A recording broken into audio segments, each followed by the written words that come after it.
هاجم الخميس 22 أوت الإعلامي سمير الوافي المغني المصري حسن شاكوش بسبب تصريحاته اللي انتقدت فيه مطار تونس قرطاج الدولي والعاملين في المطار. وقال الوافي: مطار قرطاج ليس مثاليا وكلنا نعرف ذلك، ولكن هذا ليس مجال الحديث عن ذلك. المشاهير من المفروض أن تكون كلماتهم محسوبة أكثر وحذرة ومتحفظة أكثر، وأغلبهم دبلوماسيون ولبقون ويترفعون ويتجنبون قول ما يجرح الشعوب التي يغنون لها والبلدان التي يغنون فيها. وقد زار تونس مئات النجوم العالميون والعرب الذين يتضاءل ويتصاغر أمام قامتهم ومقامهم هذا المواطن، ولم يصدر عن هؤلاء ما يخرج عن اللباقة والذوق والاحترام.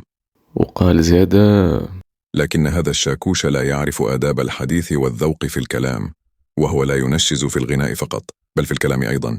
ويبدو أنهم في مطار قرطاج لم يشعروه أنه نجم وشخصية مهمة وضيف 5 نجوم كما يتوهم، بل عاملوه بمقدار وزنه الفني وحجم مقامه، فلم يعجبه ذلك، وظل يشعر بغل دفين عبر عنه اليوم في تصريح متهور ومتسرع أعتبره شخصيا قلة ذوق، ولا أستغرب ذلك من مغني تافه تجاهلته مهرجانات تونس ولم تهتم به سوى ملاهيها وكباريهاتها، ولم يجد فيها ما يشعره أنه مهم ومحترم، ولن يجد ذلك أبدا.